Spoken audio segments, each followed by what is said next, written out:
Hello everyone. Thank you for joining us in this session. We're really sorry for the delay. There were some technical glitches, and we're working on them. And before the live stream starts, I would like to introduce you all to our host this afternoon. So we have Mr. Gaurish Baliga joining us. He is an SWE intern at Google. Uh, he has been a Codeforces Master, a six-star CodeChef ace, and an ICPC Asia West Continentalist in 2023. Also, uh, he's currently a mentor at TLE 11.2. Hi Gaurish Bhaiya, the helm is yours.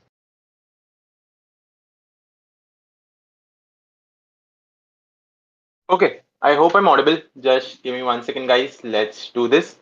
Great to see so many people. I'll just turn on my camera and let's see what we can do today. Give me 1 second. Okay. Okay, meanwhile, Mohit, can you please update me on what's the status with the live stream?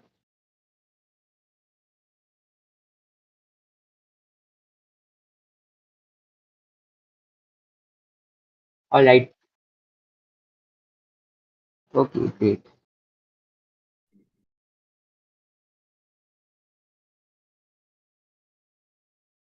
Okay, I hope my screen is visible, right? Yeah, it is.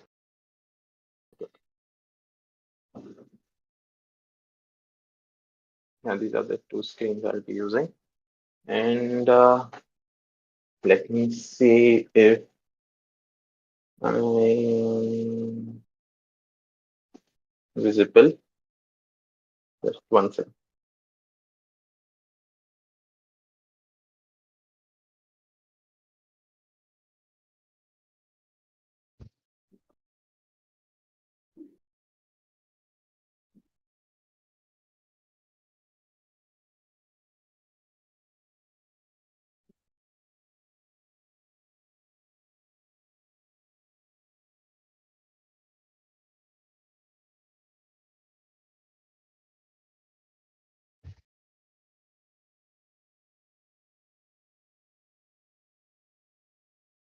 Okay.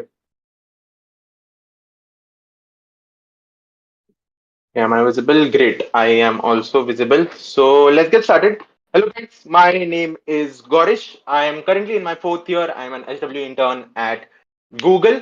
Apart from that, I'm master on Codeforces, six-star on CodeChef, and I'm a mentor at CLA Eliminators. I teach there.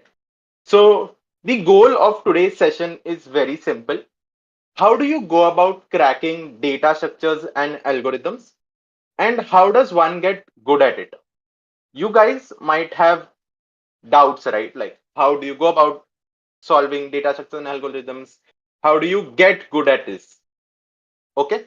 So today I have picked out like there are some parts to this session. The first hour is dedicated to problem solving, right? So let's try to get that done. I have handpicked two problems, two hard lead code problems, and one by one we'll be decoding them. And I'll be really showing you all that data structures and algorithms isn't really that hard. You just need to think logically and you need some algorithms in place to get things done what you are thinking.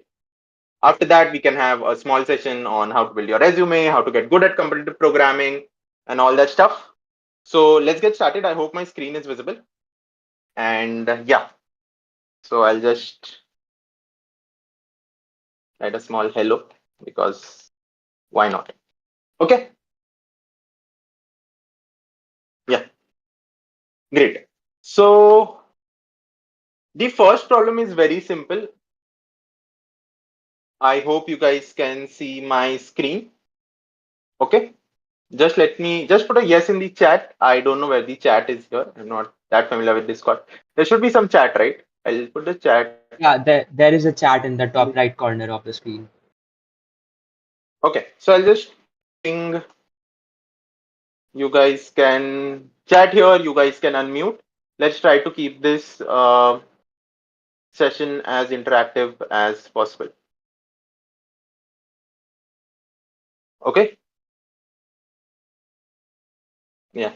And I'm looking here because a different screen here and there's a different screen here. Great.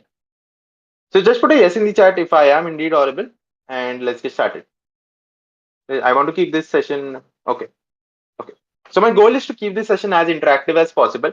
It's really boring. I've been there as a student. It's really boring when it's monotonic. Don't really get to understand anything. Okay. So how many of you all have solved this problem, right? Put no if you haven't solved this problem. Put yes if you have. Okay. Let's see how many of you all have indeed solved this problem. And keep it interactive, guys. Come on. We are like 50 odd people. It's great. The one that you can, oh, you can't see that screen? Oh, wow. Is that not visible? Wait, I will have to reshare. Okay, okay, okay, So, okay. Cool, cool, cool. Bhaiya, your notebook Yeah, yeah, is let visible me, right now. yeah, yeah, cool. Let me just reshare. Give me 1 second. Screen.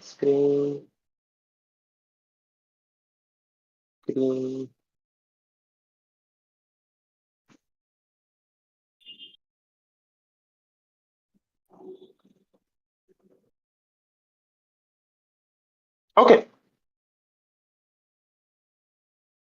this is visible. Okay, now the screen is visible as well. Okay, so I hope this is visible. It's a very classic problem.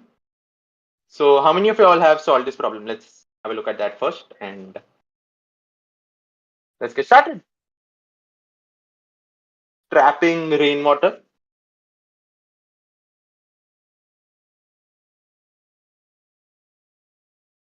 Okay, okay, okay. So majority of you guys haven't really solved this problem. Let me just zoom this in, right? Can I zoom this in? Just do command plus. Oh,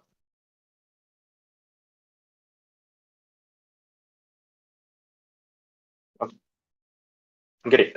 So what does the problem say, guys? You are given an elevation map. For example, you are given n non-negative integers representing an elevation map where the width of each bar is 1. Compute how much water it can trap after raining. Okay. So you can see that here in this height, you are given a representation of this map. I hope my mouse is also visible, right?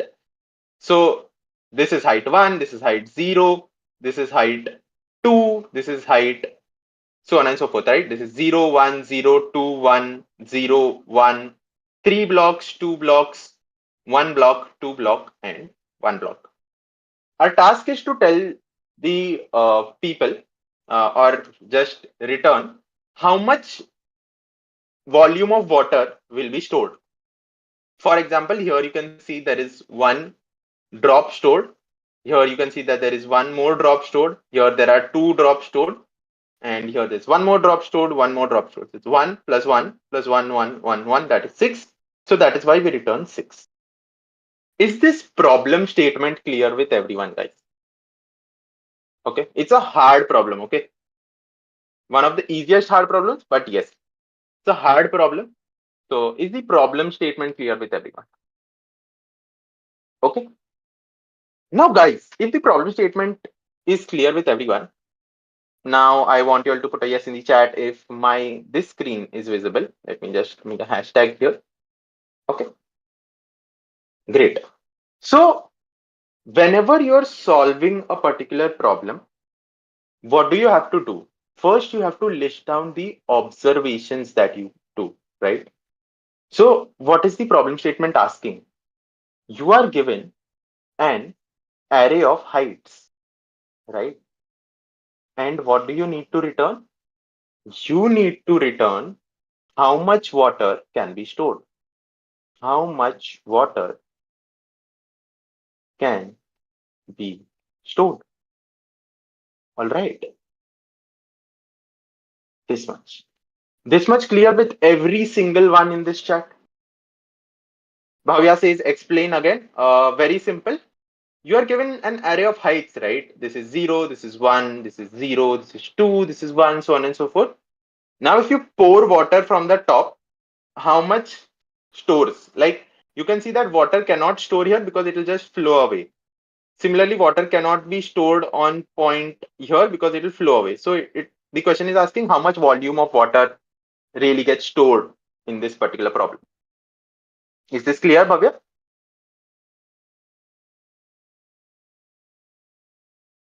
Okay. Now, guys, since is the problem statement clear with everyone? Like in an array, we are given heights of these blocks, and we have to tell how much water is being stored. Okay.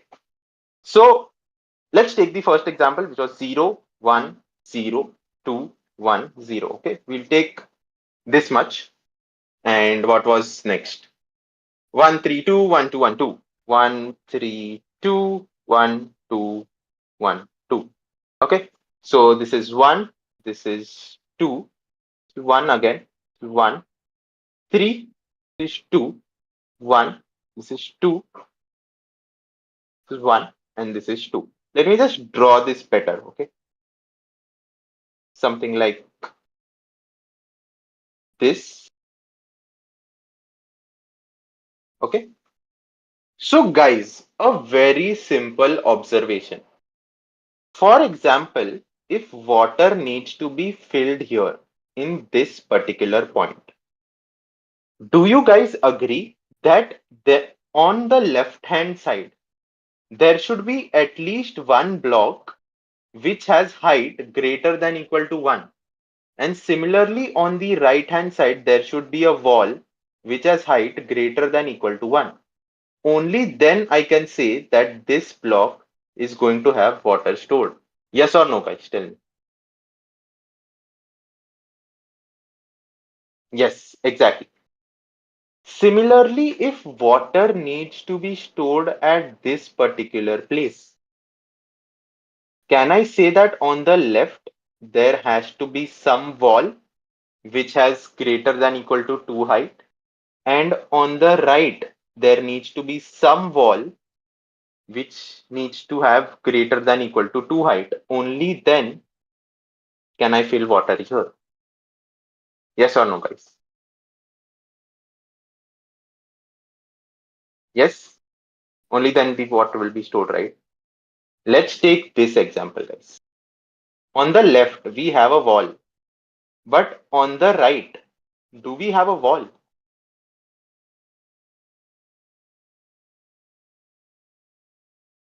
Is there some kind of wall in the right?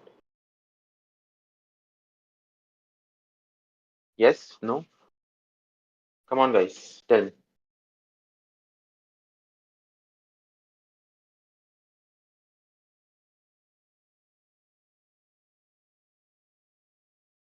Just shift. Okay. No, right? So since there is no wall, water cannot be stored here, right? Water cannot be stored here. Yes or no, guys? For every single point, water can only be stored there if on the left hand side there is a wall and on the right hand side there is a wall. So do you guys agree that this is not valid? Come on, guys, you have to be active, right? Agree? Yes or no, guys? Come on.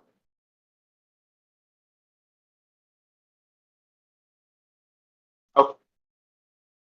So if that much is, and I first of all, I hope my iPad screen is visible, otherwise it won't make sense, right? Great. Yes, Bhaiya, it is So visible. if, yes, so if all of this makes sense, what has our problem statement reduced to? What did we notice? Let's note down an observation. What is the observation? For every single cell, let me write it down. For every single cell, okay, we can only store water there only store water there if and only if, so double if, like this is for if and only if there is a wall on the left and right to it. Left and right of it. Yes or no, guys? Is this observation clear with every one of you?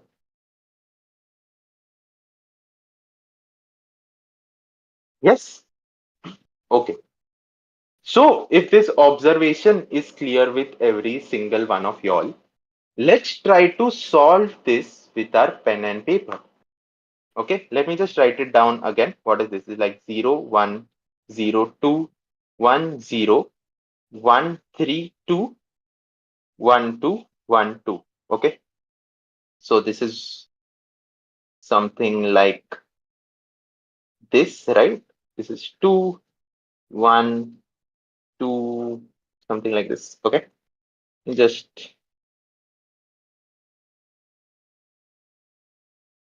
okay. Sorry for the ugly drawing, but can't help. So, okay, we can notice that for this cell, there is a wall on the left and right. So there will be water here. For this cell also, there is a wall on left and right. So there is going to be water here. For this cell as well, you can see that there is a wall on the left and wall on the right. This wall is there. So water will be stored here. Similarly for this and similarly for this. There is a wall here and a wall here.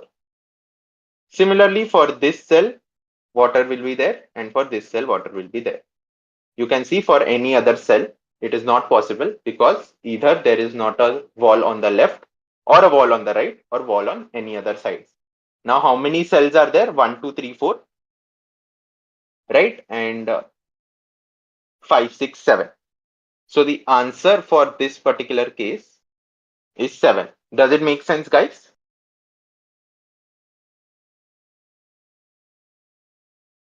Yes? Okay. Here you can see that there won't be any water stored because it just flows away. Great. Now, guys, a very simple observation I want to ask you is that this we can do easily. Okay, we can do some sort of thing, but we need to optimize this, right? Because we can't iterate over every single cell and check because there are just too many cells. Makes sense, right? I can't check for 1, 2, 3. I can't keep going up and checking that is it possible or is it not possible. Now I want to know, let's say I am over here, okay? I am at this particular x axis and I want to know till what height can I store water? Okay, here the answer is 2 because I can store water here as well as here. Okay, so I need a way to check what is the maximum height till which I can store water. Is this much clear with everyone? If I can get answer 2 for this and answer 1 for this, 1 for this, 1 for this, and 1 for this, I can just add them 1 plus 1 plus 1 plus 1 plus 1 plus 2, which is 7, and I will get my answer. I just need a way to calculate this. Is this much clear, guys? Like for each particular cell, I know how much water above it can be stored.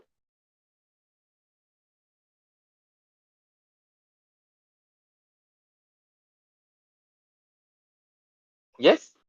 Yes or no, guys? If I am able to do this, my answer becomes very simple to calculate. 1, 1, 1, 2, 1, 1.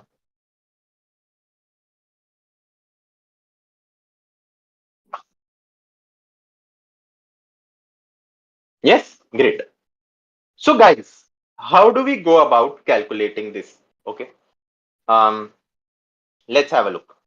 I'll just write it down again for the third and probably the last time. 0, 1, 0, 2, 1, 0. 1, 3, 2, 1, 2, 1, 2. Right? So I'll just write it down here. I'll make it 2, I'll make it 1, 1, 3, 2, 1, 2, 1, 2.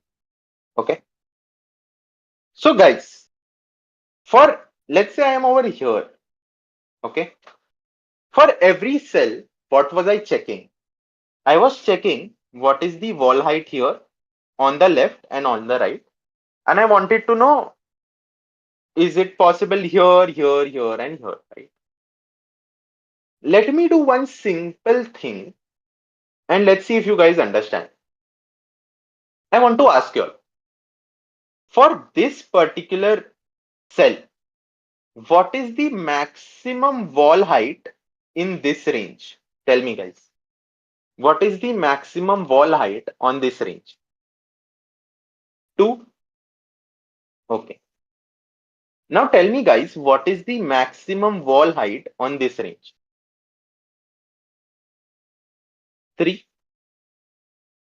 Okay. So, a very simple observation, if you guys understand, I can allow water to be filled up to here from left hand side, and I can allow water to be filled here up to from right hand side. So, which one will I take? The 3 1 or the 2 1? 2 1, right? And why?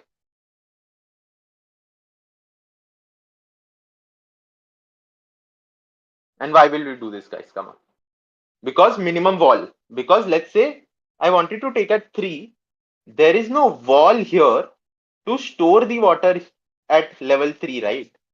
So if I know the maximum wall from the left hand side and the maximum wall from the right hand side, I can say that water will be, let's say this is X and this is Y, right? Water will be stored up to level min of X comma Y. Is this much clear with every single one?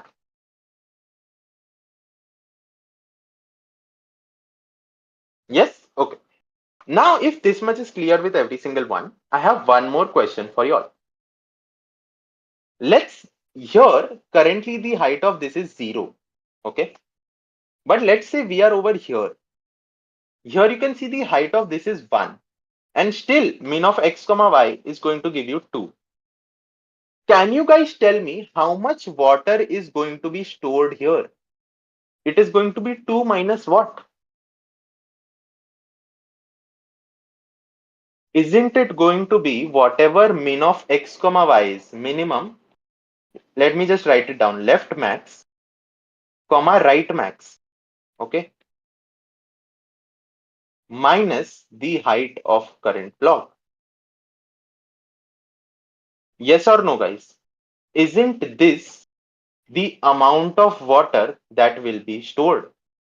We can store up to level 2 and the height of this is 1. So the amount of water we can store is 2 minus 1, which is 1. Yes, exactly. This much clear for every single one? Yes or no, guys? Okay. Now, if this much is clear for every single one, this is more or less our solution. Congratulations, you have understood the solution for a hard problem.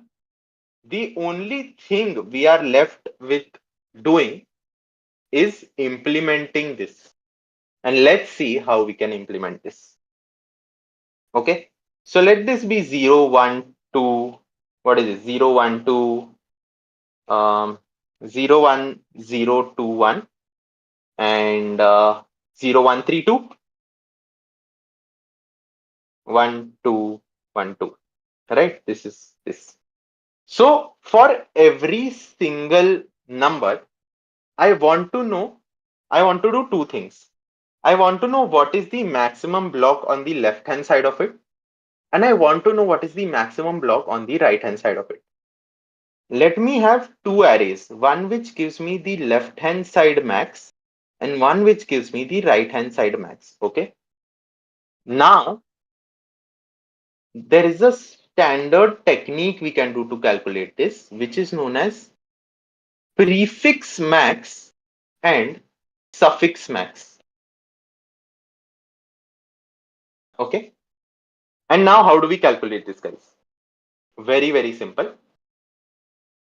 Let's calculate for the left hand side, the max, right? Initially, this is 0. Now tell me, guys, for this particular block, what is the max? It will be maximum of 0 and 1, right? Yes or no, guys? What is the maximum for this block? It's 1, because for all blocks that are in this range, the maximum is 1, right?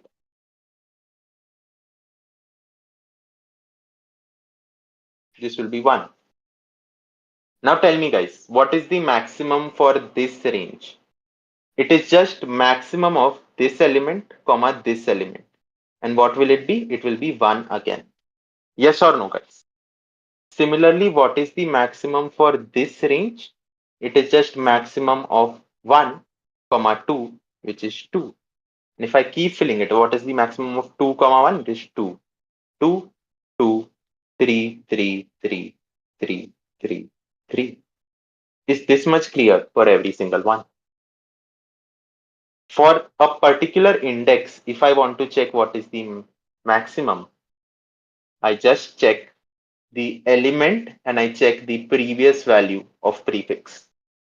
Is this clear with every single one, guys? Put a yes in the chat. There are 40 odd people watching this, right? Let's get problem solving. Okay. Now, guys, I want to do the same for RHS. Can you guys tell me how we can do this? Very, very simple. It shouldn't be so hard. For left hand side, we iterated like this in this direction. For right hand side, what do we do? Exactly. For generating this array, we just traverse like this. And let's have a look at that. It will be 1, 2, 2, 2, 2, 2, 3, 3, 3, 3, 3, 3, 3, 3. This much clear for every single one. Okay. And now for every element, let's say we are over here. We just check what is the maximum on the left hand side. Here it is 2. And we check what is the maximum on the right hand side. What is the minimum of these two? It is 2. And we subtract the height from this and we get 2 as an answer. Let's say for 1, we just check the maximum on the left hand side, maximum on the right hand side. You can see it is 2 and 3. So minimum is 2. And what do we subtract from it? We subtract its height. So 2 minus 1 is 1. And we keep adding this to our answer. Is the solution clear with every single one? We'll go ahead to implement this if the solution is clear with every one of y'all. Put a yes in the chat if the solution is indeed clear. Okay. So let me go about implementing this, right? Very simple. So first of all, what is the size of the array? It is height.size, right? I hope my screen is visible. The LeetCode screen is visible for every single one. Yes, great. Okay. So we are going to need two arrays. One is going to be left max. Oops. Yeah. Left max and is going to be of size n, and right max, which is going to be of size n. Right. So left max, just this one. Yeah. So left max 0, since we are iterating from the left hand side, left max 0 is going to be height 0. Apart from this, what are we going to do? We are just going to run a for loop. And left max I is nothing but maximum of left max I minus 1, comma, height of I. Is this much clear for every single one, guys? Come on, tell me. Put a yes in the chat if it is indeed clear for every single one. Now, if this is clear, for calculating the right max, we just do right max n minus 1 is equal to height of n minus 1. And for int I is equal to n minus 2, I greater than equal to 0, I minus minus, right? Then you just write down right max of I is nothing but maximum of right max I plus 1, comma, height of I. Take a minute to understand this. Okay. Let's see. Let me know if you guys understand this particular left max and right max calculation. Okay.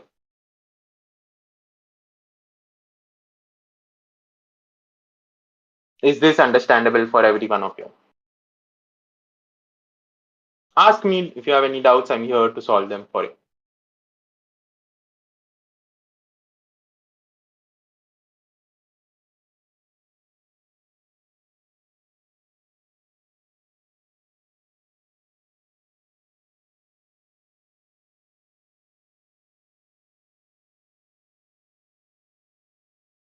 Okay.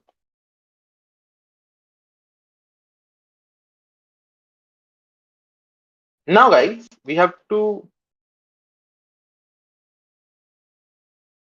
I'll get to this question in a bit. I'll just solve this and get this right.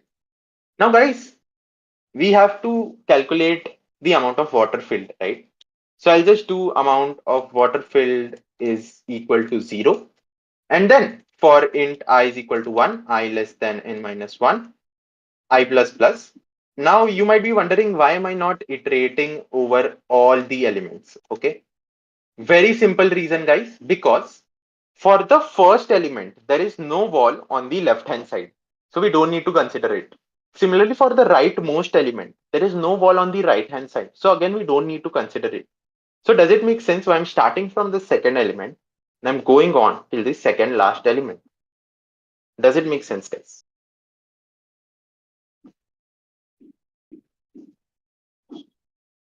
Okay, let me just show it to you all. Let's say there are some particular walls, right? For this one, there is no wall on the left hand side, so water can never be stored here.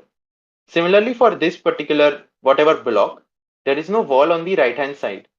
So there is water cannot be stored here and here as well. And these are indices 0 and n minus 1. So I start from index 1 and I go up to index n minus 2. Does this make sense now?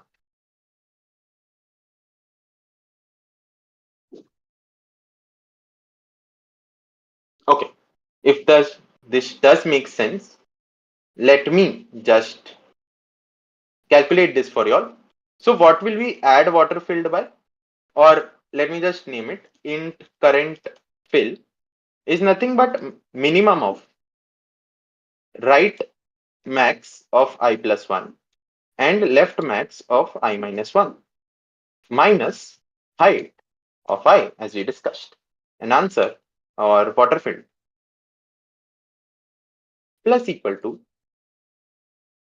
current filled, current fill. And in the end, we'll just return water filled. Is this much clear with every single one, guys? I just discussed what we had to implement, and now we implemented just that. Take some time to understand this, okay? And let me know if you have any doubts. Let me run this, make sure it is indeed working.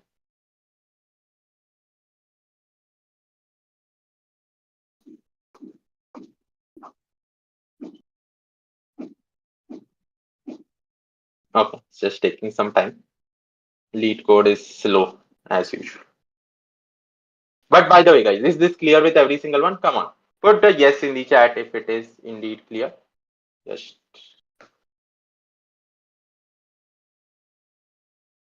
no, yes. Am I not audible? Oh, why did it output to what? 1 second.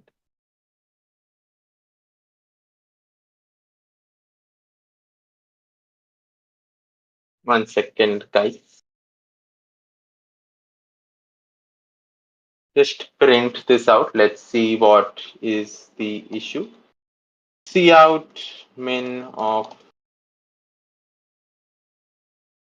right max. Oops.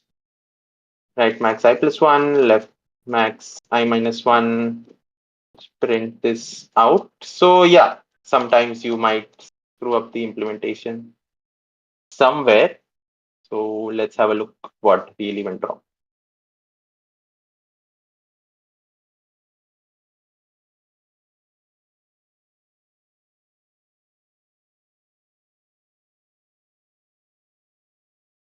Okay, yeah, so max of 0 comma. And let's print out this as well. This should be fine. Yeah. Yeah.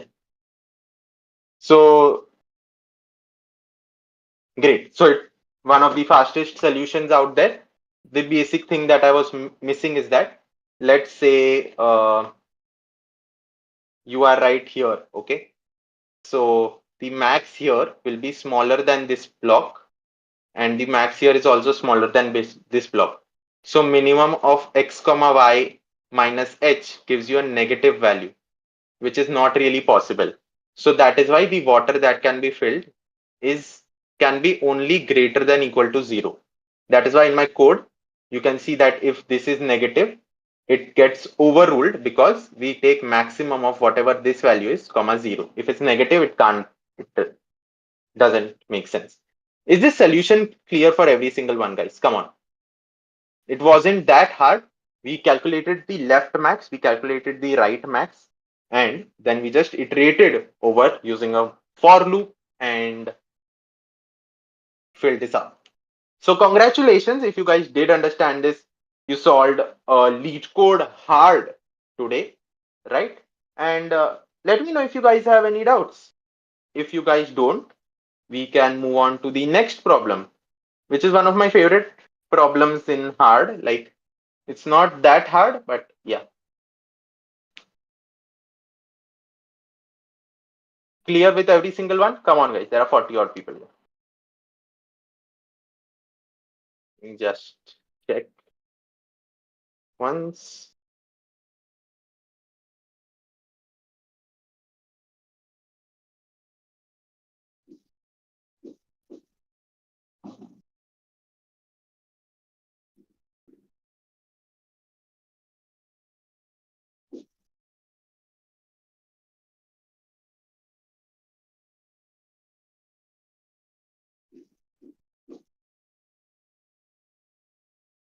Bhaiya, before we move on, I would like to ask that since it is also live streaming on YouTube right now, if there is any doubts from the participants who have joined on YouTube.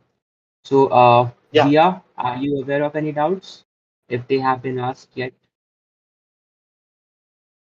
Not as of now, but we'll see to it. All right. Um, and Akanksha, please speak on stage if you know there are any doubts.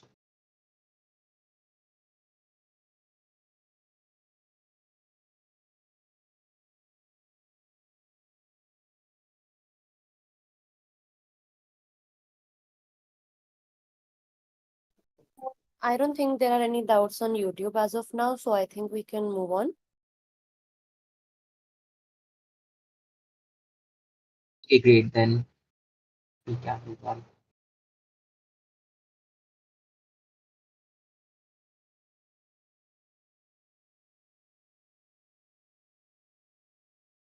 Great. Okay, guys. Now that this problem is over, let's move on to the next hard problem. Okay. Let me just clear my screen. Then we can move on to the next hard problem. Okay. There is a So doubt let's on go. Discord. Gaurish Bhaiya, there is a doubt on Discord. Uh, Okay. Okay. like, So can basic. you? Yeah. Okay. So why right max n minus 1 is equal to height n minus 1? Because for the right block, okay, the last max, it is going to be that height itself, right? There is nothing on the right hand side of the last element. So that is why right max of the last element is the last element itself. Does that make sense? 916. Okay. Great. Robot collisions. Let's move on to the second hard problem of the day. This is a bit more complicated, but this kind of a unique simulation kind of problem. Okay, so let's have a look. There are n one-indexed robots. Each have a position on a line, health, and movement direction. You are given a zero-indexed integer arrays, positions, health, and a string direction. That is either L or R. All integers in positions are unique. All robots start moving on the line simultaneously at the same speed in their given directions. If two robots ever share the same position while moving, they will collide. If two robots collide, the robot with the lower health is removed from the line and the health of the other robot decreases by one. The surviving robot continues in the same direction it was going. If both robots have the same health, they can be removed from the line. Your task is to determine the health of the robots that survive the collisions in the same order that the robots were given. Okay. So, for example, this is the what does the problem statement say, guys? Okay. The problem statement says that there is an infinitely long x-axis. Okay. And you have been given some robots that are at some particular points. Each robot has a health hi and a direction di. Also, it is at point xi. Okay. This health is an integer. Okay. And this direction can either be L or R. L means that the robot is going in this direction, and R means that the robot is going in this direction. Okay. Now, what does the problem statement say? It can be very well that there is a robot and there is one more robot. This robot might be going in right direction and this robot might be going in left direction. Okay. Now, if if this is the case, right? Do you agree that these two will collide? Yes or no, guys? If one is going this way, one is going this way, these two will collide, right? Yes or no, guys? Come on, tell me. Collide. Yeah. So if these two collide, there are some conditions given. What is the condition given, guys? Let's say this is X and this is Y. If, oh, 1 second, guys. Just give me one small moment.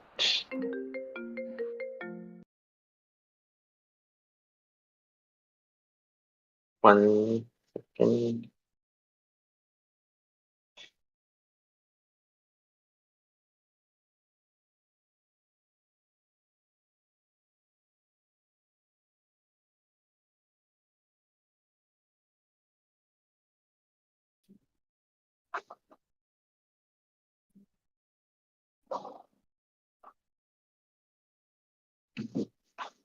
Okay, great. So I hope my screen is indeed visible. Okay, getting back to the problem. Is it visible for every single one? Yeah, it's visible. Great. So let me get back to my iPad screen. 1 second. Okay. All right. So if this is the case, right, they will collide. If x is equal to y, the problem statement says that both die. Okay. Otherwise, if x is greater than y, then y dies. Otherwise, if y is greater than x, then x dies. And if one of them dies, then basically what happens is that the other one keeps moving. Is this much clear for every single one, guys? Tell me. Okay. Is this much clear? Like, what does the problem statement say? What are we asked to return? We are asked to return that in the end, whichever robots are alive, we need to return their health. Okay, we need to return them in some order, but just assume right now that we have to return their health. So is this clear with every single one? Yes or no, Till now. guys? Tell me. Okay, great. If this much is clear, what does X equal to I mean? This robot has health X, this robot has health Y. X is equal to Y means both have the same health.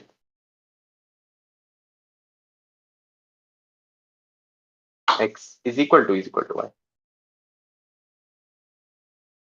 Okay. Now, guys, I will give you a very small example. Let's say this is 1. Let's say this is 2.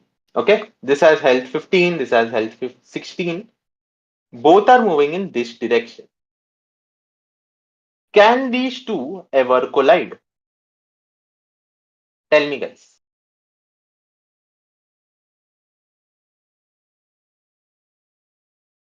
No, Never right? collide. No, no, no, no. They'll never collide. Exactly. So, guys, if they don't it's like 1 meter per second, whatever. They're at the same speed.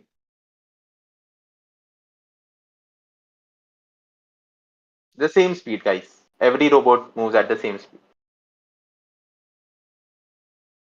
Okay. Now tell me, guys, let's say another robot arrives with health 100 and this is moving in this direction. Tell me, will these two collide?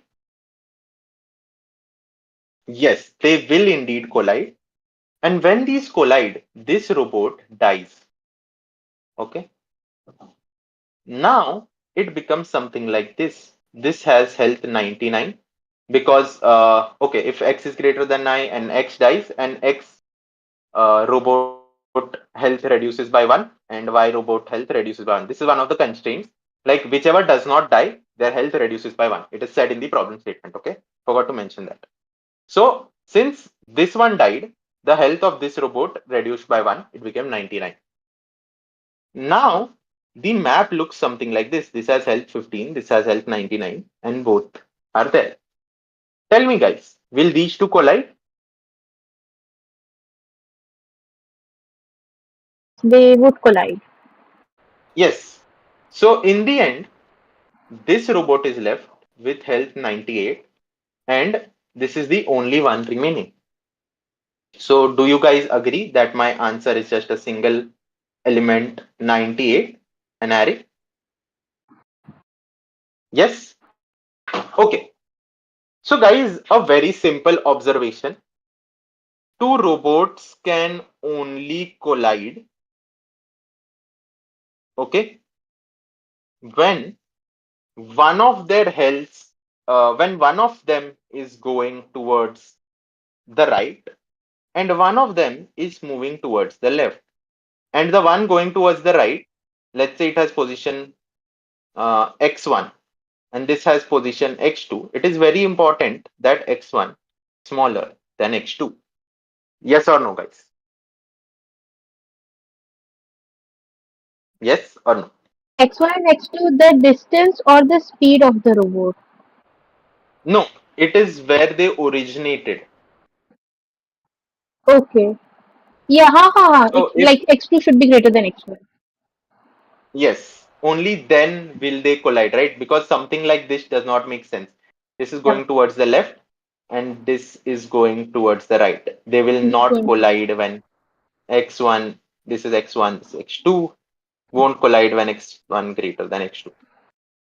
Do these cases make sense, guys? Still, this will collide here and this won't collide here.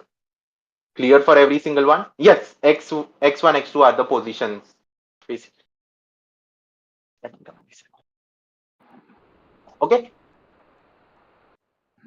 Now, if this much is clear for every single one, let's take up the example and let me give you more intuition, right? So let's take this. Okay, so 15, so on and so forth. Yeah. Let me just take this down. 15, 10,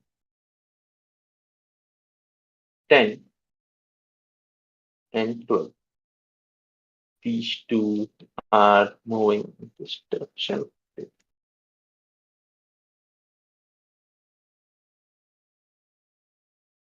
Okay, not here. Okay, so guys, this is the thing that is given to us. Okay, now what is our general approach? Let's try to iterate over these robots from left to right. Okay, and let's have another array which has the robots processed. Like, let's say I processed the robots till here. How many are remaining? Okay, we are going to have a processed robots array.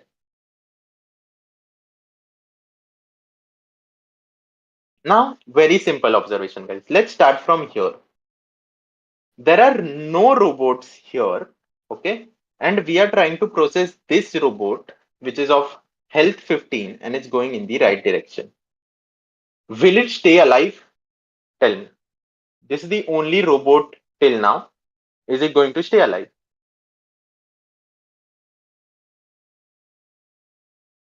Like, if this was the only robot, would it stay alive? Yes. So very simple. I'll just push this robot here. It has health 15 and it is going in the right direction. Now, we will take this robot. We have processed this robot successfully. We'll go on to the next robot. Okay. Now, the alive robot is 15, which is going to the right hand direction. We have to process this robot. Now tell me guys, will this particular robot collide with this 10 robot? Yes or no, guys? Will this collide with this robot? Not collide. It won't collide, right? Yeah, it won't Since collide. both are, yeah, since both are going in the same direction, they are not going to collide. In the same So I'll direction. just Yeah. push. So I'm going to push this back. Okay. Now we have processed these two successfully. Now we'll go on to the next robot. Okay. Now you can see that this is going in the left direction. So do you agree? Since this is going in the left direction and this is going in the right direction, this has health 10. This and the current robot will collide.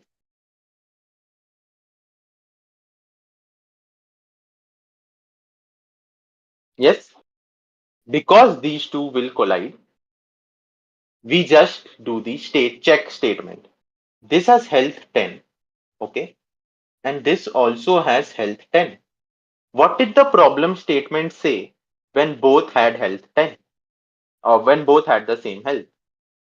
Tell me, guys, what did the problem say when both robots have the same health?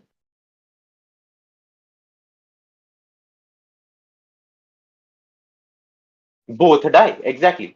So from the processed robots, I remove this. And can I say that I'm not going to put this robot inside here because it died? Yes or no, guys? Yes. And now we look at this robot. We have processed this robot. Now we go to this robot. You can see that this also has right. This is going towards the left and this is going towards the right. So this robot right here, which is the rightmost, let's say there were more robots here, but it won't matter. This robot right here and this are going to collide. This has health 15 and this has health 12. Now tell me guys, which one is going to survive? Is it going to be this robot or is it going to be this health 15 robot? The one with the greater health, right?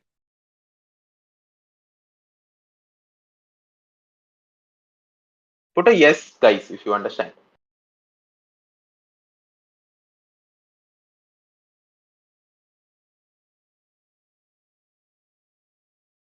Yes. So this one dies. Okay, the one with health 12 dies. And this particular robot stays alive. But one more condition was that when it stays alive, its health reduces by 1. So do you agree that this health, which was initially 15, it will now become 14? Now we have processed all the robots, and you can see that the only robot remaining was this one with health 14. So what will we return? We will return on this screen, yes. We will return health 14. Does this make sense to everyone, guys? Yes? No? Yes? Okay. So guys, this is exactly what we need to implement. This is a implementation heavy problem. Okay. So how do we go about implementing this? Let's have a look. First of all, we are given positions of the robots, right? And what did we discuss? Let me just do this. Okay. What did we discuss? We want to process them in order. Do you guys agree we will need to sort these robots based on their positions because we are processing them from left to right? So we will process the one with position 2 first, then we will process the one with position 3 first, then we'll process the one with position 5 first, and then we'll process the one with position 6 first. 6. Does it make sense, guys? Because here you can see we are processing from left to right, right? And we are in input, we are not given that in the same order. So do you guys agree we need to take care of that before starting our algorithm? We need to sort them based on their position. Yes or no, guys? Tell me. Yes? Okay. Yes, sorting will be required. Yeah. Yes. So how do we take care of that? Let me show you another great trick that is there in competitive programming, that I have 4 robots. Okay. So let their indices be 0, 1, 2, 3. Now their positions are 3, 5, 2, 6, right? So which one comes first? The one which comes first is position 2 because the robot at index 2 has the smallest one. Then you have 0, and then you have 1 and 3. Why? Because the position of the uh, robot at the second index was 2, this was 3, this was 5, and this was 6. Do you guys agree that we are sorting these numbers based on their position? We are ordering them? Yes or no, guys? And now we have the indices, the order of indices in which we need to process them. Initially, I know each robot's index, it is 0, 1, 2, 3. Okay. The 0th index, let me just make it much more simpler to understand. Okay. This robot is at, let's see, this robot is at distance 3, 5, 2, 6. Okay. These are the robots and their indices. But this one is the leftmost. So we need to process index 2 first. Then we need to process index 0 first. Then we need to process index 1 and index 3. Do you guys understand this much? That we need to order this in this way and then process them? Okay. So what are we going to do to order them? Let me put this in full screen. Okay. And one. Oh, okay. Okay. So guys, first of all, I have an order array. And in that order array, let me remove this. Okay, let me write a for loop. For int I is equal to 0, I less than ni plus plus. Order of I is equal to I. First of all, I am filling the entire vector of orders with indices. The indices in which I need to order them. Is this much clear with every single one? Yes or no, guys? Is this much clear? Are these two lines clear with everyone? Okay. Is this clear with everyone, guys? I need to order these elements Like, so initially they are 0, 1, 2, 3, and I need to order them to 2013, right? So initially I need to put that 0, 1, 2, 3 here. Okay, if this much is clear, there is an inbuilt function in which you can sort on a particular way. Now, how do you want order to be sorted? You want it to be sorted on positions. Now, how do you do this? Let's say you have two elements. One is element I and one is element j. You would want element I to be on the left when positions of I is smaller than positions of j. Yes or no, guys? This is the condition in which you want element I to be on left of position j. Basically, what I'm trying to say is 2 has position 2 and it is smaller than every single one. That is why it is coming first, right? That is the condition for it to come first. Yes or no? Let's say element I is 2 and element j is 0. Then position 2 should come on the left of position 3, right? That is why 2 comes before 0. So this is an inbuilt sort function that helps you sort based on their positions. Is this much clear with every single one?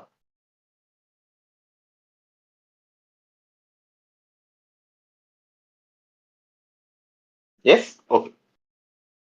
If this much is clear with every single one, guys, let's move on to the next step. We would like to store the processed robots. Okay. So I'm naming this vector called rem. Why is it rem? Because it signifies the remaining robots. Okay. So I am iterating. Let me just do one thing.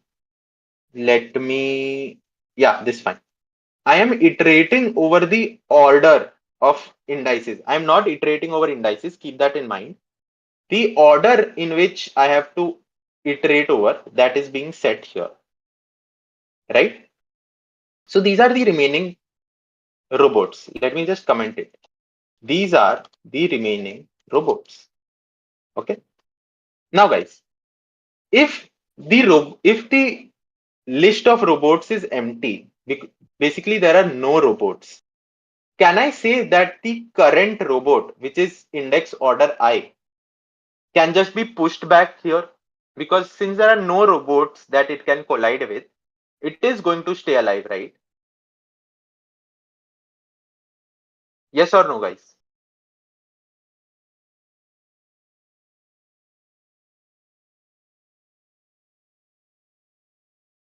Yes.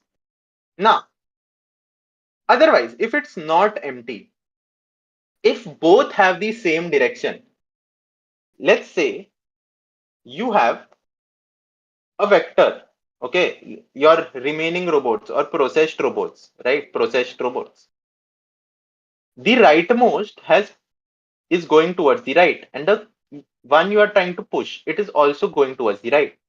Or take the other case. This one is going towards the left, and here also this is going towards the left. Will these two collide?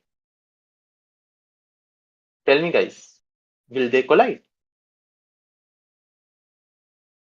No, right? Exactly. So they will, if they are the same direction, you again push them back. Okay. So let me just do this. Let me write an or statement here and let me just paste this here and remove this. So this is the condition. If rem is empty, otherwise, or let me just do this. Okay, this is going to be much easier to understand.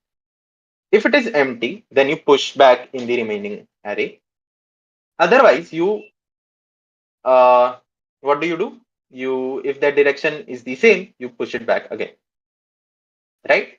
Now, rem is not empty, and the one on the right hand side and the one on the left hand side, they have different directions. So what are the two cases that we can consider? Okay. Either this one is going left, this one is going right. Otherwise, this one is going right and this one is going left. Okay. It means that These are the two cases.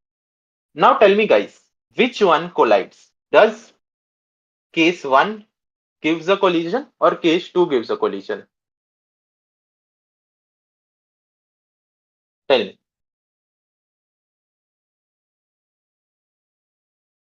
Exactly. Case 2 gives a collision, right?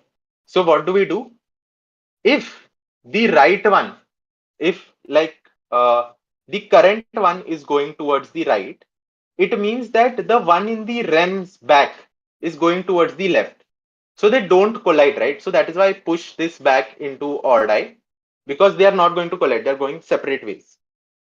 But now it is the other case.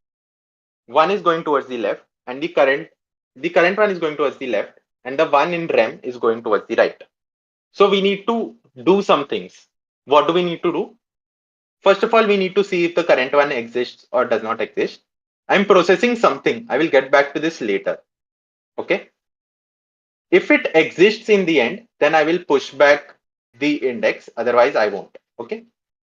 Now, while REM is not empty and the direction of REM dot back is right, because the current one, let me just do this here. Okay. This one is going towards the left. There might be several going towards the right. Okay. And this is like 100. This is 15 and this is 14. Do you guys agree that first I will have to kill this and then I will have to kill this, and in the end what remains is 98 and this particular robot which is going towards the left? Yes or no, guys?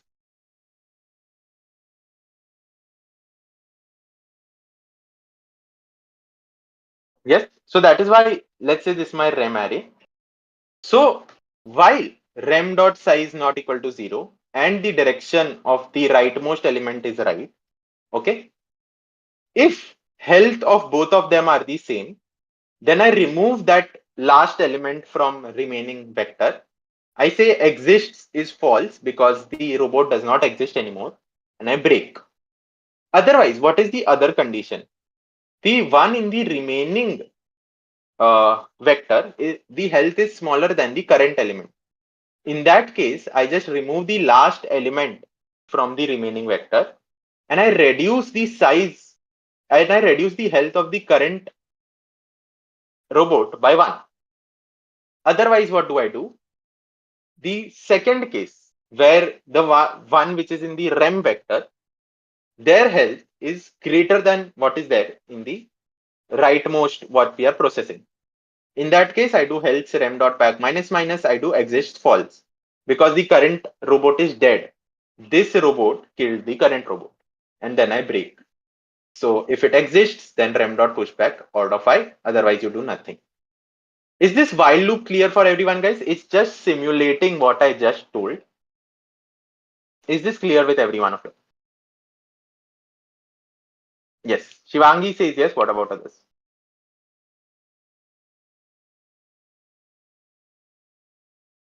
Great. So since this is clear, in the end, there is one more thing that the problem says. Let me see. The problem says that we have to return the positions in how they are given. Like if they are given 1, 2, 5, 6, I have to return the healths in that order. So that is why in the end, what do? You have to sort the remaining robots by their indices.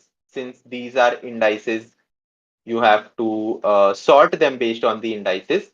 And in the final health, you just push back health of that particular element and you just return final health.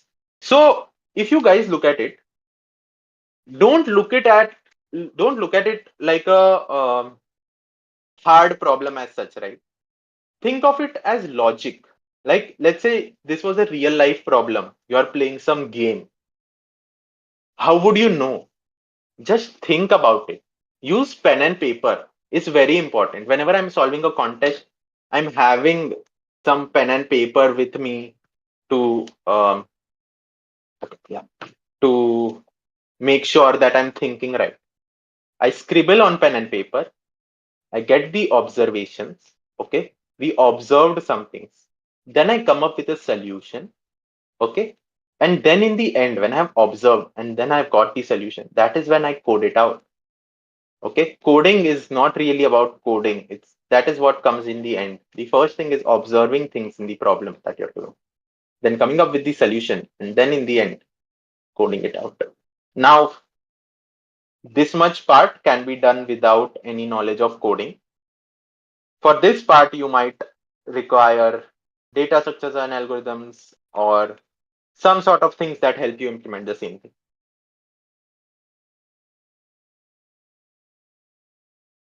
Yeah.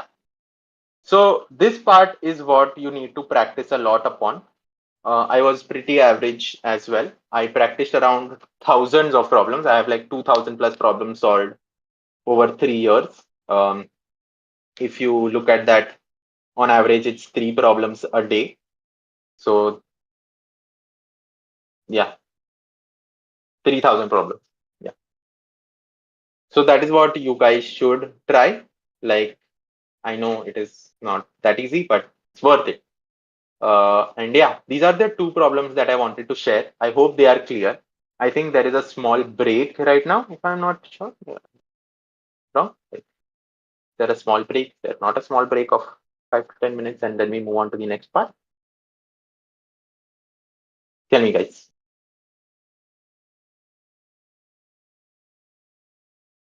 Any host could confirm that.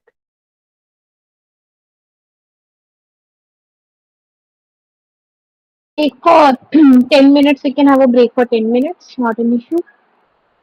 Okay. So, guys, let's meet back after 10 minutes. We'll be discussing on my story, how I got into Google, how I did my competitive programming journey, and how you can get good as well.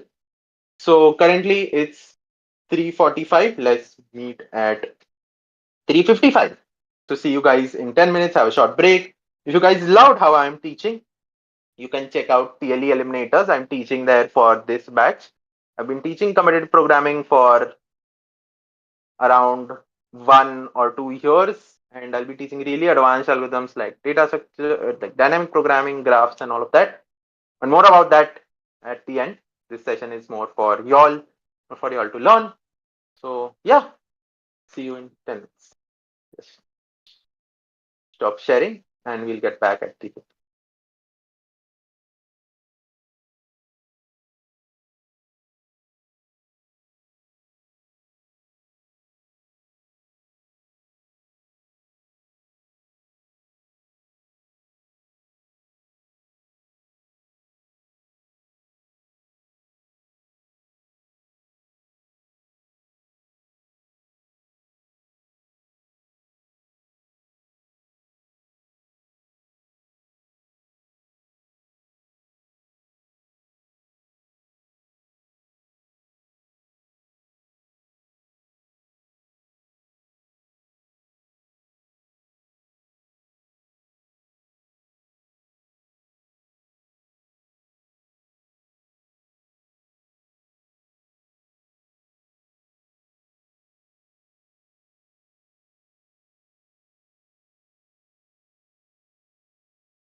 Okay, guys, I am back and I should be audible.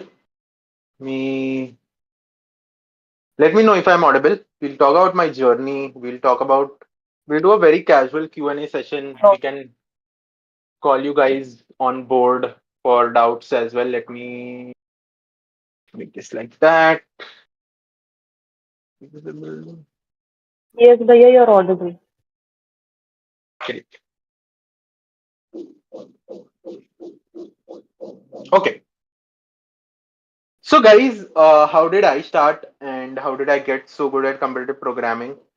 And eventually that helped me grab my Google intern. So, let's discuss around that. So, I was a pretty average student till 12th. I didn't really study for my JEE mains as well. I got pretty bad percentile. Okay. And then I joined first year. And I was like, hey, I've been average throughout my life. Uh, College is giving me an opportunity to create a very separate identity for myself because you have a clean slate, right? Nobody knows anything about you. You can be whatever you want, right? Fake it till you make it. So I wanted to be one of those very hardworking people. I wanted to make a name for myself. So I was like, yeah, what can we do? So I was just scrolling YouTube and then this video on competitive programming came up.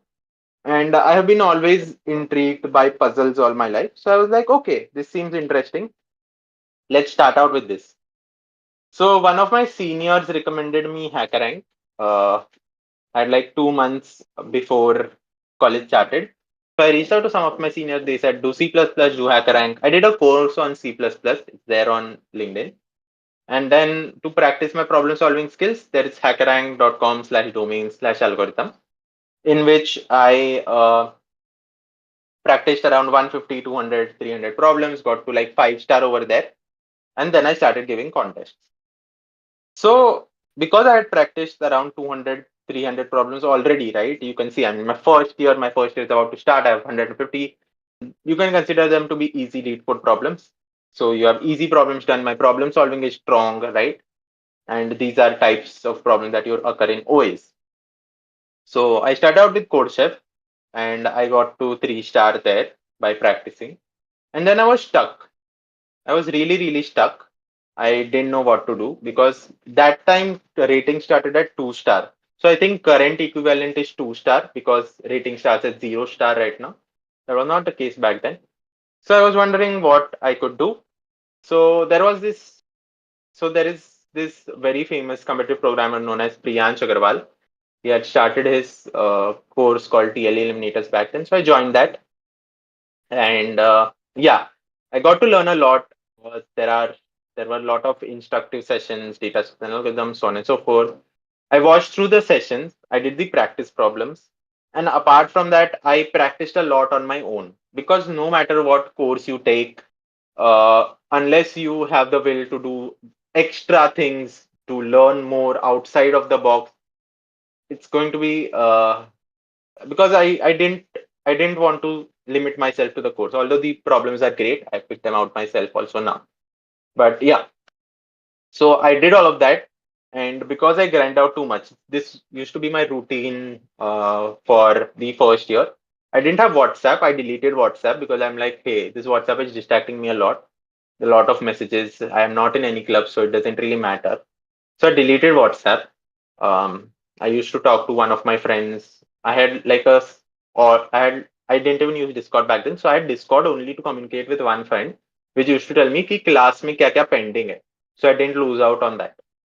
So I used to wake up at like 6 or 7. I used to do competitive programming, codeforces.com. Then I used to attend my lectures. Then I used to get back home, and then I used to do competitive programming again. I didn't used to talk to many people back then. And even in the lunch break, I remember I had a lot of competitive programming books. I think I should have them right now also in my cupboard.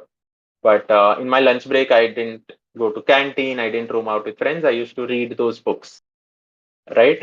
This is something that I did for 1.5 years. And in my first year only, because I was so dedicated, I got to like 5 star on CodeChef and expert on Codeforces, which is great. I think that time I didn't really think it was so great because it was just my first year. There were 3 years remaining, but yeah, turns out it's relatively hard to get to such a level.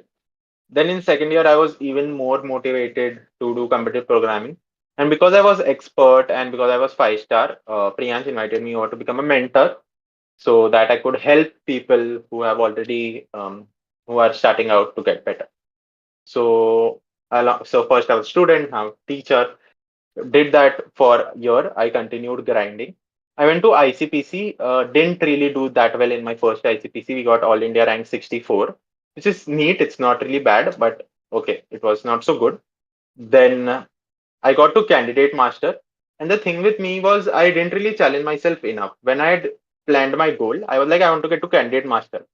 Because one thing that I knew that the all the people that I saw were candidate masters, they all were in very good companies. So I was like, yeah, candidate master is something that shows that you have extremely good skill, and you do really have extremely good skill. And once you have the skill of a candidate master, you can crack more or less any company. So during my third sem or fourth sem, I'm not really sure, I became candidate master on Codeforces, and I became like 6 star on CodeChef. I think no 6 star I got to recently. Mm, Forget it. I got to candidate master and then I stopped competitive programming. I was like, okay, my life, like competitive programming journey has been sorted. I wanted to get into dev. So I did development for a year. So I think in my third sem only I got to candidate master. Then I did development for my fourth sem and fifth sem. Fifth sem I think I got to 6 star. And so I wasn't doing competitive programming that much.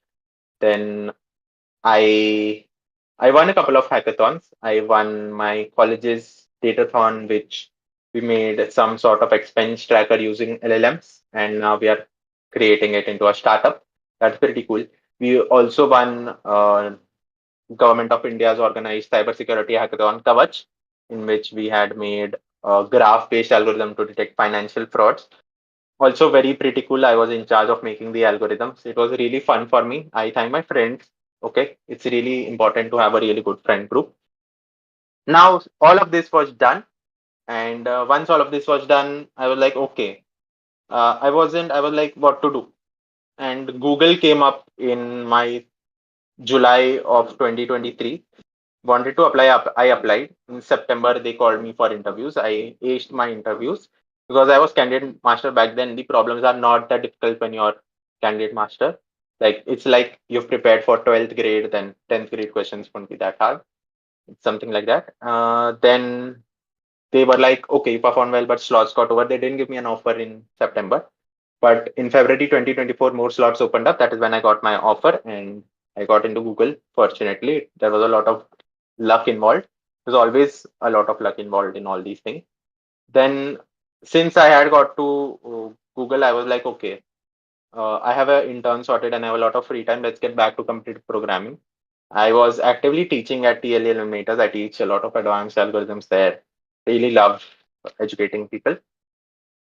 Then I got to master, and from candidate master to master, it's considered relatively difficult. But for some reason, I gave 3, 4 contests, and somehow I was able to get to master. Then my intern started, and here we are. Plan is to get to grandmaster by end of fourth year. Let's see if that is possible. Yeah, I'm trying to get to grandmaster once my intern is over. Currently, I don't have much time because weekdays are gone in office. At night, I'm really exhausted, can't give contests, but definitely try to. Let me know if you have guys have any doubts or something like that. Let's see if let's take up some questions, some answers. Let's be there, right? And it's and one thing, one advice is like you need to believe. You need to believe in yourself that you can get anywhere in life and work towards it. You need to stop your distractions, and only when you give up on your distractions, you will be able to achieve things that you never thought you would be able to achieve. Been the case with myself, a very average kid being able to get to places in life. And yeah, let me know if you guys have any doubts.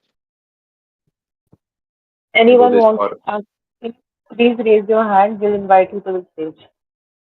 yeah, you can raise your hands and we can take up some notes. Yeah, am I audible? Yes. Hello, Gaurish. I've been part of TLE Eliminators for two batches now, and most probably will be part of the upcoming batch too. And like I started CP a little late, so I've started it 3 4 months back, and a few of my friends have started too, right? And we are currently about to start a third year, like in August. So, is it like advice for us to go full on in competitive programming right now at this stage, or should I focus on dev owing to the time? And as you said, candidate master is not a very small feat. So practically, is it something that I should target? What is your code forces right now? Swar Bhatia. Like I'm No, not no. I'm What's still your rating? newbie 1150 or something. So, are you actively practicing? Yes, I am. Been doing that for 3 4 months now. Let me see. 1 second.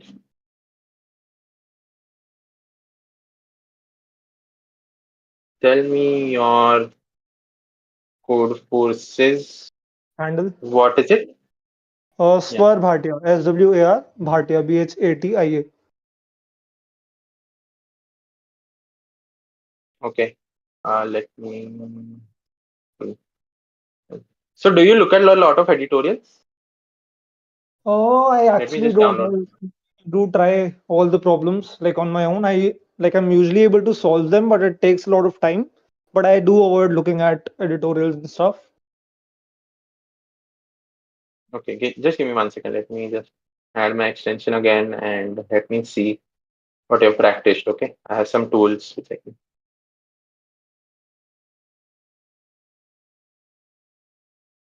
Okay, yeah. So one thing is you do look at editorials. You have only 30 unsolved problems. Hmm. So either you put a lot of time into problems or you don't. You see the editorial and then solve, or you ask for a hint and solve. Oh yeah, Try to like I avoid that. don't leave the problems.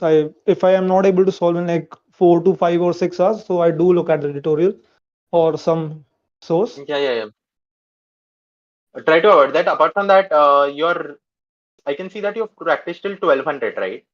So Right. your rating is around that only. You can see that since you've practiced only problems up till 1200, your rating is around 1200. If you Uh-huh. need your rating to improve, you should practice 1300, 1400, 1500, right? Like if you I practice till 1400, your rating will get to 1300. Right. I agree with your opinion. A lot of people tell me that, but the point is that I'm not able to solve 1200 quickly enough as of now. So I feel that I'll, not be able to do that in the contest whenever it is happening and stuff. You can do one thing. You can go to cses.com. No, Sure. cses.5. See, see. So there is this very cool resource called CS. Let me share my screen. Let me do that so everyone can have a look. Mm,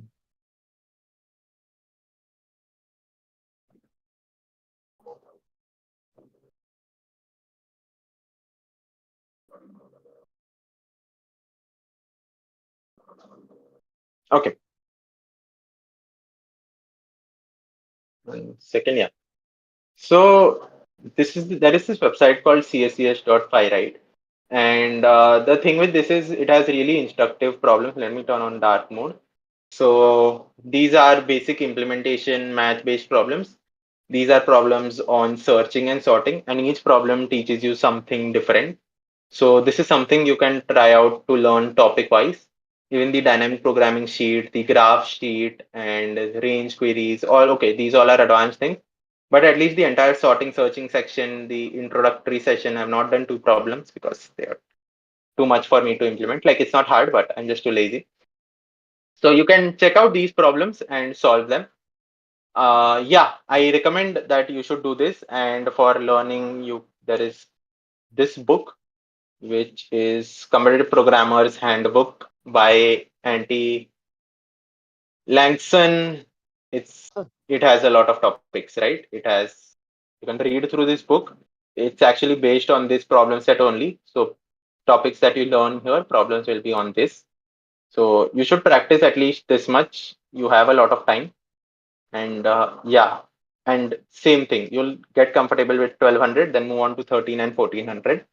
If you want to get to specialist, you should solve around this rating to get better. Otherwise, it's going to be hard. Right, got it. And one more question. While you were taking the session, you were solving a problem. You mentioned it's a very standard technique, right? So when I watch PCD of stuff, so they do mention that this is the idea, and now you can solve it really easily using some standard technique. And now most of the times I do not know the standard technique and idea. So like that comes only through practice, or is there like some method where I can uh, there's some platform where I can solve problems so that I know the standard techniques like prefix sum Okay. वगैरह I encountered through Codeforces problems only, like when I actually solved them, not earlier. Okay. So first of all like you said, you are in TLE eliminators. We cover all of these in TLE eliminators as well. All the Right. standard ideas are covered. But let's say if you want something else, this book has all the standard stuff and this as well. This is a list of the standard problems, right? It has 300 odd problems, and Right. it's not easy. Okay, there is a reason why it's not easy. Let me show you statistics. Uh, there are 300 problems, and this is just a practice thing. Okay, but still there are only 40 people in the world who have solved all 300 problems out of how many people? Out of lakhs of people, only 40 people have solved problems, right? I myself have solved only 160 problems. It's not that I can't solve more, don't have time right now, but yes, it's not so easy. What I'd recommend is introductory section and sorting and searching. This if you solve entirely, this is enough skill to get you to like expert. Then you just learn trees and graphs and all of that. But for the problem solving thing, to solve this much, you should have the uh, idea to get to expert. Right, got it. Thanks. Yes. Any more doubts, guys? Feel free to ask doubts. We can do it for more 15 minutes and then we can wrap up with this session.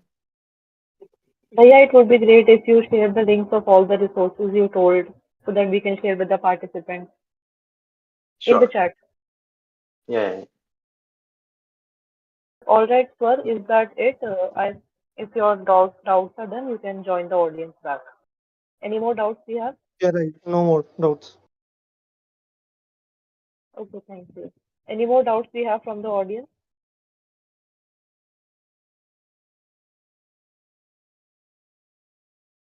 Hmm,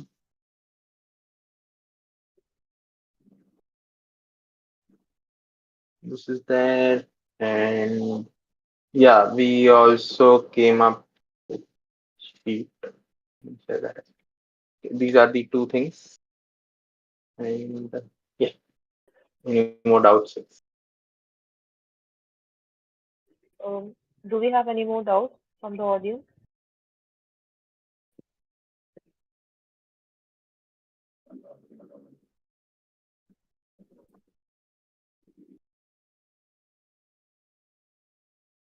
Okay, so I guess that is it. Gaurish Bhaiya, thank you so much for teaching us and solving so many problems. You shared your journey. It was inspiring, beautiful, and definitely an awakening call for all of us who wants to be somewhere near you, of course. And we are very grateful. The whole team of IEEE is very grateful to you, and we are looking forward to see you with us again. Thank you. Thank you so much. Definitely. Thanks a lot for having me, guys. See you all soon. If you guys like my teaching, and move on to TLE, and guys can register if you guys want to. Have a great day. I hope I added some value and did justice to your time. We solved two hard problems today, spoke about my journey. I hope through the hard problems you were able to see that okay, it's not really that hard.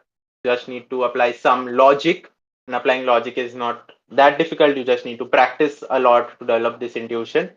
And yeah, to my journey, it should be clear that no matter from where you come from, no matter how you have been throughout 12th, 11th, it does not show where you can go. It just shows what you have done in the past. And yeah, so keep grinding. You guys are in your third year, second year, first year, fourth year. Just put in 6 months of your time working really hard, and you can get anywhere you want in life. Just set a goal, grind it out, and bye bye. See you guys next time. Definitely, Bhaiya. Thank you so much. It was inspiring, as well as it removed the fear from many of us from starting our competitive programming journey.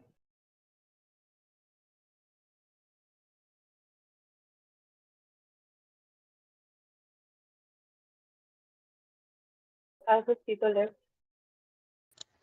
Yes, the speaker has left. So thank you so much, guys, for joining us today. We hope to have several such sessions in the future as well. So stay tuned. Thank you, guys.